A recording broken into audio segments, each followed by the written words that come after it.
A gente sempre fala aqui que a obesidade é um problema de saúde pública, impacta a saúde física e mental de milhões de pessoas, aumentando o risco de doenças crônicas, como diabetes, por exemplo, doenças cardíacas, alguns tipos de câncer e diversas outras comorbidades.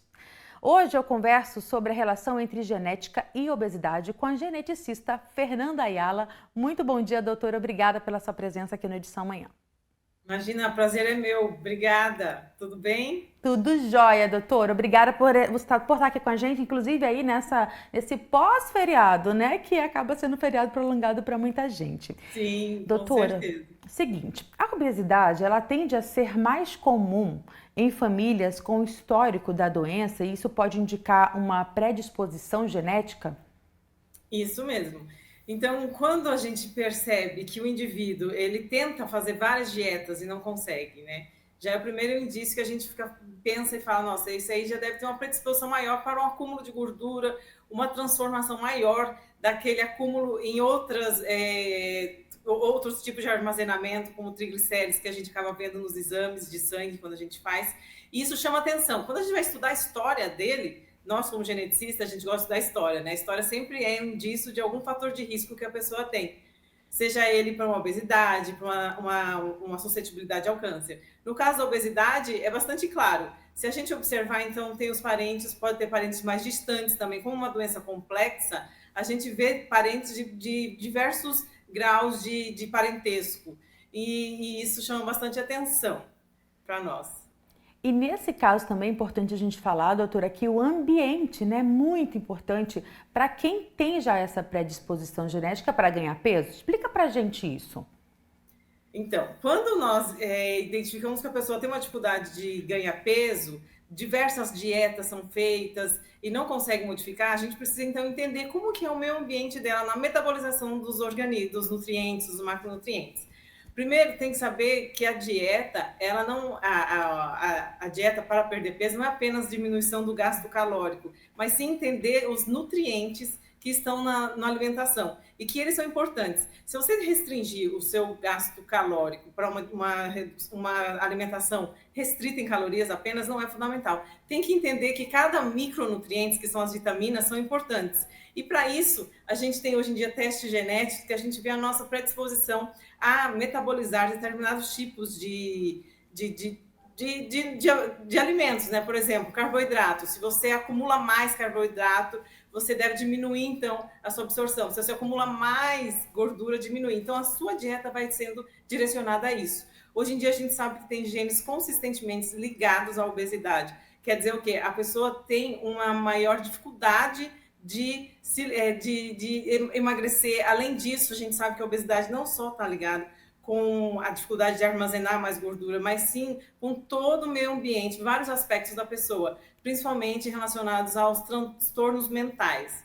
Desde o apetite, um aumento mais do apetite, uma alteração do sono, tudo isso está implicado. Então, é uma abordagem integral, né? Integrativa, que a gente chama, e tem que saber tudo sobre a pessoa, e isso hoje em dia já pode ser identificado por testes genéticos. Quando há essa identificação, então a pessoa fala, nossa, então a minha situação ela é genética, é hereditária, não tem o que fazer. Não é bem assim, né? É possível fazer algo para chegar mesmo à saúde ideal? Isso. Então, eu estudo doenças complexas, né? E essa é uma, a diabetes. Então, nós, quando identificamos que a pessoa tem uma predisposição, não é determinismo. Depende muito do meio ambiente. É certo que uma pessoa com uma predisposição genética, já nasce assim, herdada da família, ela tem um impacto maior de forma negativa com o meio ambiente. Por isso que é interessante saber, porque a partir daí, sabendo do seu autoconhecimento, você consegue tomar decisões mais informadas, ter a clareza da consciência. E a partir daí ter mais conhecimento sobre os nutrientes, começar a entender a função de cada nutriente e fazer medidas preventivas. Isso, inclusive, para adolescentes, crianças, a gente já consegue prevenir um pouco mais essa obesidade que está bastante crescente.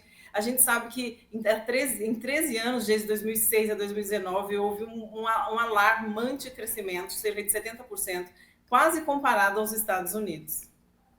E aí é bastante preocupante, é claro, principalmente quando se fala de crianças e adolescentes. Aí você está trazendo a questão da genética, que a gente está entendendo que é extremamente importante nesse processo. Porém, existem outros fatores de risco também que a gente precisa observar quando o assunto é obesidade. Sim, são vários fatores de risco, como eu falei. Além da genética, é o meio ambiente também, né? Como é que é a casa da pessoa, como é que eles lidam com o alimento. É a correria do fast food, tem que ter essa cultura, entender como é a cultura da pessoa. Além desse fator de risco, desse fator de risco que é importante, que vem desde casa, é saber faz exercício físico, como é que ela lida com essa questão, quais são os horários que ela sente mais fome, qual o tipo do trabalho dela, com essa pessoa trabalha, se perde muito sono, se tem privação e a qualidade do sono também, tem ansiedade, com todo um aspecto global da pessoa leva, então, são fatores de risco que juntos levam à obesidade. Doutora, muito obrigada pelas suas informações. É bom saber que vai muito além daquilo que a gente vê, né? Ah, a pessoa tá acima do peso porque ela simplesmente come demais. E nem sempre é assim. Precisa realmente investigar, Isso. procurar profissionais capacitados como a doutora Fernanda, que está aqui, inclusive o Instagram dela, a doutora Fernanda Ayala, que tem muito conteúdo por lá também. Qualquer dúvida podem procurar também a especialista. Doutora, muito obrigada pelas suas Estou à informações. disposição, pessoal. Pode mandar qualquer pergunta que vocês precisarem, tá? Obrigada, doutora. Tá aí, Imagina. gente. Ela tá Obrigada. pronta para tirar a sua dúvida e você pode rever esse nosso bate-papo também no nosso canal do YouTube que está aparecendo aqui na tela para você.